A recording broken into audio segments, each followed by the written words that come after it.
apparently this is Blackadder country, and amongst all this bracken and what have you, you might see the odd baldric running around like.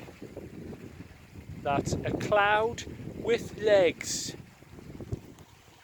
To you and me, sheep.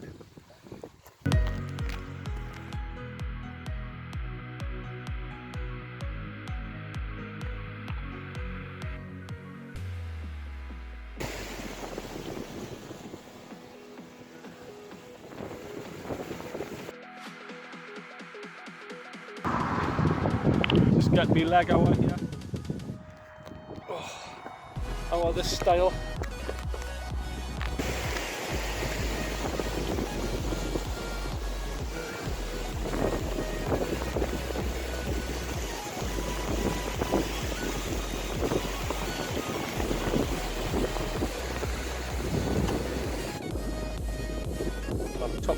I'm on top of seat sandal.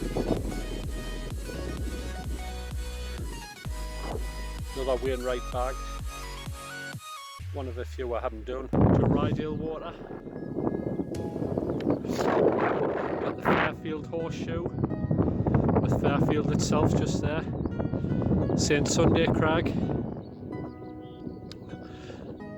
Dolly Wagon, Nethermost and Helvellyn. Just over there.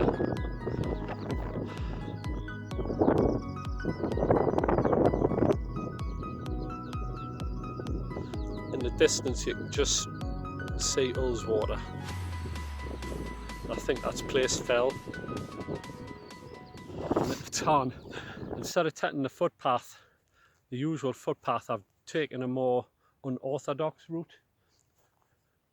Behind us there, it was quite steep.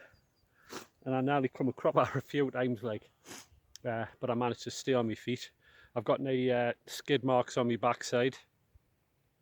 But anyway, I'm here at the Tarn. Time for a brew. I mean, little, like tiny, minuscule, like starter stove.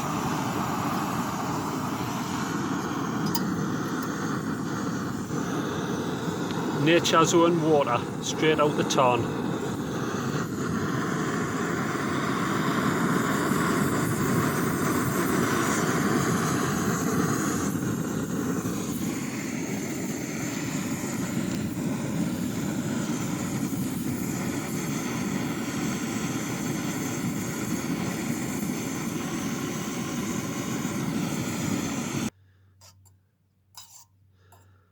I'm going to deploy my old trusty telescopic fly rod.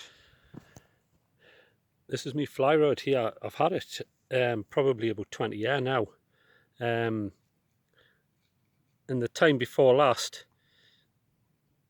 I broke the, I snapped the top part of the rod off there, so I'd had to have a new top eye put on. And one of these rings here, I think it was that one there, had to be repaired. I think there was a new one actually whipped on there. So that's the rod, as good as new.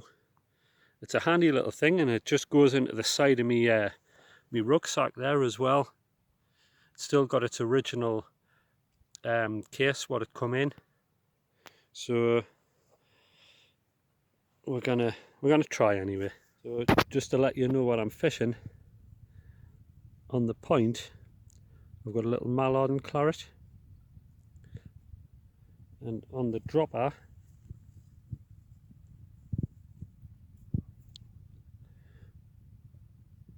I've got a little black buzzer there. I'll try and bring it into focus. It's not having any of it, like, there we go. So a little black buzzer there just on the dropper, and a mallard and claret. Let's see how I get on with him.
of yous watch any of Robson Green's stuff on telly, but he's tried so hard to shake off his northeast accent, and it's made him talk a little bit like Ant and Dec.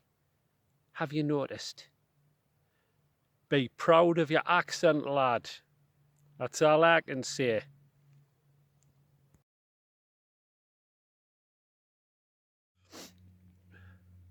I'm going to get on about the Romans, because they left their mark here in the lakes. Or should I say the Womans. Waterwick and the Womans. But anyway, a lot of people are under the impression that curry originated from India and Pakistan. The Romans invented the curry. I'll tell you for why. Anybody that knows Northumberland might have heard of a little place called Vindolanda. Yeah, you've guessed it. Vindolanda, translated in Roman, means Vindaloo. And apparently it had the biggest curry house in the northeast, and it supplied the whole garrison along Hadrian's Wall. And they employed a lad called Tom to deliver the curries. Now, Tom was on minimum wage. I think it was about 7.5 groats or sesterces or whatever the currency was at the time. So he wasn't the brightest of lads. You know, we'd often get the orders muddled up and shortchange the Womans. So we get all these curries into his little red bag there and toddle off along Hadrian's Wall. Now the Romans got a little bit miffed of Tom's tomfoolery, with him mixing up the orders and shortchanging them and what have you. So what they done was they crucified him on a nearby hill, and it's known to this day as Tomfoolery Hill. So there you go, a little bit of useless information there for you.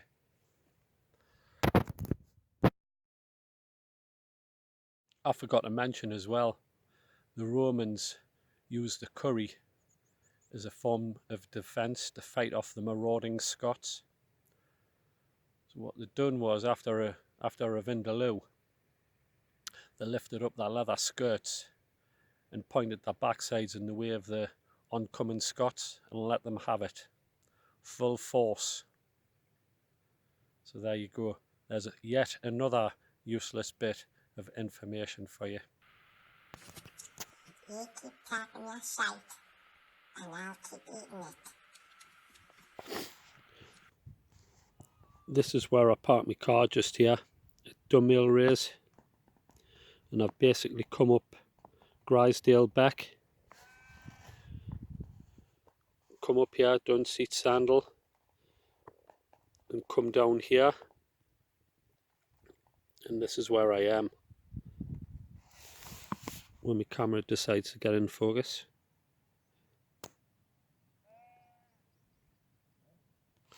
There we go. So that's where I am. That's where I'm camped, just down there.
This is where it's at.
Had the place to myself all the night.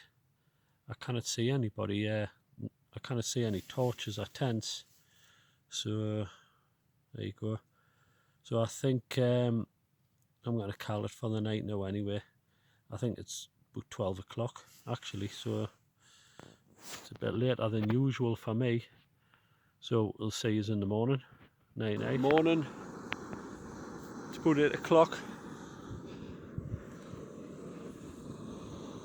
I'm debating on whether to do St Sunday Crag or not. There's a lot of clag. If it lifts I might. But I'm making myself a brew at the minute. But I'm also going to do myself that as well. It's been in my bag for ages and I've never really been asked to eat it. So I'm going to try it anyway. Get a little bit of energy into this, just in case I do decide to do St Sunday Crag. But I mean it's clearing there now, like. So fingers crossed. Well, I've decided to chance it and go for the summit of St Sunday Crag, which is just behind us there. It's not a bad morning actually. There's still a little bit of clag, but looking down into Patterdale there, you know, it looks pretty good. So fingers crossed. We'll see if further up. Hailstone up here on the summit of St Sunday Crag.